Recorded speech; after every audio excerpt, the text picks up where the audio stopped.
অন্তর্বর্তী সরকারের কাছে সংস্কার ও নির্বাচন সংক্রান্ত রোডম্যাপ চাওয়া হয়েছে বলে জানিয়েছেন জামায়াতে ইসলামীর আমির ডাক্তার শফিকুর রহমান। শনিবার রাতে টাঙ্গাইলে কথা জানান তিনি।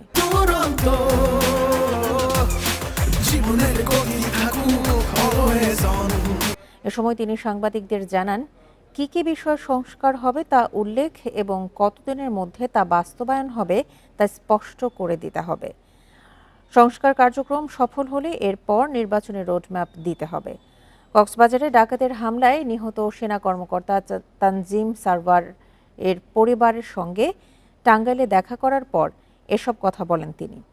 তানজিম সারওয়ার নিহতের ঘটনায় দুঃখ প্রকাশ করে তিনি জানান, যে ডাকাত দল এই ঘটনা ঘটিয়েছে তারা 1 মাস আগে কারাগার থেকে জামিনে বের হয়েছে।